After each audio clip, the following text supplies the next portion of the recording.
வணக்கம் நண்பர்களே, முக்கியமான செய்திகளை இந்த வீடியோல பார்க்க போறோம். முதல் செய்தி என்ன தெரியுமா? ஆதித்ய தாக்கரே, யாரு? உத்தவ் தாக்கரே உடைய பையன் ஆதித்ய தாக்கரே அண்ணாமலையை பத்தி என்ன தெரியுமா சொல்லியிருக்காரு? அண்ணாமலை ஒரு ஜீரோ, சொந்த தொகுதியில டெபாசிட்டை இழந்தவர் தான் அண்ணாமலை அப்படின்னு ஆதித்ய தாக்கரே பேசியிருக்காரு. நெப்போகிட், நெப்போட்டிசம்னா என்னன்னு தெரியுமில்ல? நெப்போட்டிசம்னா தாத்தா அப்பா இவங்களுடைய இன்ஃப்ளூயன்ஸை பயன்படுத்தி ஃபீல்டுக்குள்ளே வருது. அவங்கள தான் நெப்போ ப்ராடக்ட் அப்படின்னு சொல்லுவாங்க. ஆதித்ய தாக்கரே நெப்போ ப்ராடக்ட் தான். இப்போ விஷயத்துக்கு வரேன்.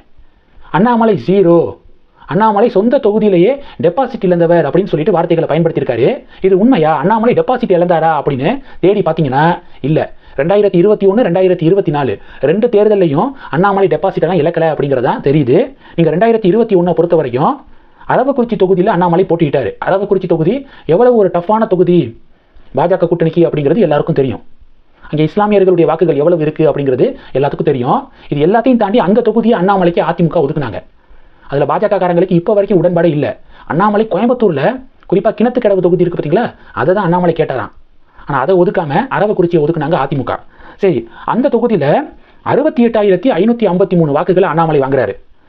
38.71% வாக்குகளை அண்ணாமலை வாங்குறாரு. 6ல் 1 பங்கு வாக்குகளை வாங்கினா டெபாசிட்டை நம்ம ரீட்டைன் பண்ணிக்கலாம், டெபாசிட்டை தக்க வச்சுக்கலாம். 6ல் 1 பங்கு வாக்குகள், அதாவது 16.6% வாக்குகளை வாங்கியிருக்கணும் கேண்டிடேட்டு. அண்ணாமலை 38.71% வாக்குகளை வாங்கியிருக்காரு. இதுக்கு பேர் தான் டெபாசிட்டை லூஸ் பண்ணுறதா? அடுத்து கோயம்புத்தூருக்கு வாங்க. கோயம்புத்தூரில் திராவிட கட்சிகளோட கூட்டணியில் இல்லாமல் பாஜக தனியாக நின்றுச்சு. அந்த கோயம்புத்தூரில் 4,50,132 வாக்குகளை அண்ணாமலை வாங்குறாரு. 32.79% விழுக்காடு ஓட்சார். இதுக்கு பேர் தான் டெபாசிட்டை இழக்கிறதா? அண்ணாமலை டெபாசிட்லாம் இழக்கல. இது தொடர்பாக அண்ணாமலை தோல்வி அடைந்தது தொடர்பாக கனிமொழி அவர்கள் ஒரு முறை ஒன்று சொன்னாங்க. அண்ணாமலை தோத்துட்டாரு, மாநில தலைவர் பதவியை அவர் ரிசைன் பண்ணணும் அப்படின்னு கனிமொழி அவர்கள் 2024 தேர்தல் முடிவுக்கு பிறகு வார்த்தையை விட்டாங்க.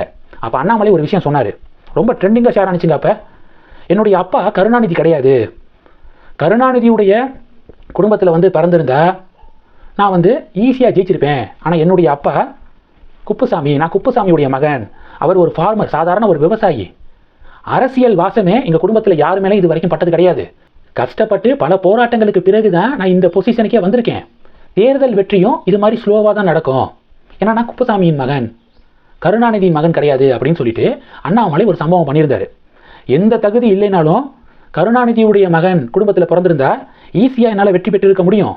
குப்புசாமி மகன் அப்படிங்கிறதுனால எல்லா தகுதி இருந்தும் ஸ்லோவாக தான் வெற்றி கிடைக்கும் அப்படின்னு அண்ணாமலை ஒரு பிளாக் பஸ்டர் இன்டர்வியூ கொடுத்திருந்தாரு. இதே இன்டர்வியூ தான் இப்போ ஆதித்ய தாக்கரேக்கு பதிலடியாகவும் பாஜகவினர் ஷேர் பண்றாங்க.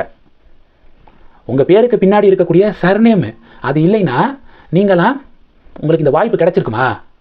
எத்தனை வயசுல நீங்க மினிஸ்டராக போய் உட்காந்தீங்க? காரணம் யாரு? உங்க தாத்தா, உங்க அப்பா. இவங்க 2 பேருடைய பேரை வச்சு நீங்க பாலிடிக்ஸ் பண்றீங்க. நீங்களாம் அண்ணாமலைக்கு எதிராக பேசலாமா அப்படின்னு நாடு முழுவதும் பாஜகவினர் ஆதித்ய தாக்கரேவுக்கு எதிராக குரல் எழுப்பிக்கிருக்காங்க. 2வது, தமிழர்களுக்கு எதிராக, தென்னிந்தியர்களுக்கு எதிராக ராஜ் தாக்கரே பேசினார்ல, புலம்பெயர்ந்த தொழிலாளர்களுக்கு எதிராக ராஜ் தாக்கரே பேசியிருந்தாரு.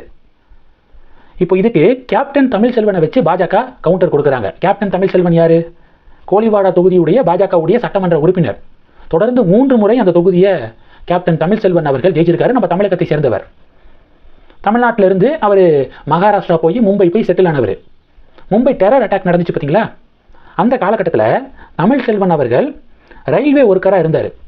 மும்பை டெரர் அட்டாக் நடந்தப்ப கேப்டன் தமிழ்செல்வன் பார்த்தீங்கன்னா 32 மக்களை அந்த அட்டாக்ல காப்பாற்றிருக்காரு. 32 பேரை காப்பாற்றிருக்காரு. நீங்கள் சொல்லக்கூடிய புலம்பெயர்ந்த தொழிலாளர் தன்னுடைய உயிரை துச்சமென நினைச்சு 32 மகாராஷ்டிரா மக்களுடைய உயிரை காப்பாற்றிருக்காரு. அவர் தான் பின்னாளில் கோலிவாடா தொகுதியுடைய சட்டமன்ற உறுப்பினராக தொடர்ந்து 3 முறை தேர்ந்தெடுக்கப்பட்டார். இப்பயும் அவர் தான் எம்எல்ஏ. அடிக்கடி தமிழ்நாட்டுக்கு வருவார். அதனால புலம்பெயர்ந்த தொழிலாளர்களை என்னைக்கும் இழிவாக பேசாதீங்க, எதிராக பேசாதீங்க. எல்லாருமே இந்தியர்கள். நாட்டில் ஒரு இந்தியன் எங்கே வேணாலும் போய் எங்கே வேணாலும் ஸ்டே பண்ணுறதுக்கு, தங்குறதுக்கு உரிமை இருக்கு. அதை தெரிஞ்சுக்கோங்க முதல்ல அப்படின்னு சொல்லிட்டு பாஜகவினர்கள் பாடம் எடுக்கிறாங்க. இந்த செய்திகளை பற்றி உங்களுடைய பார்வைகளை நீங்கள் கமெண்ட் பண்ணலாம். தொடர்ந்து கணக்கில் இருங்க. அடுத்தடுத்து நிறைய பதிவுகளை பார்க்க போகிறோம். நன்றி. ஜெய் ஹிந்த்.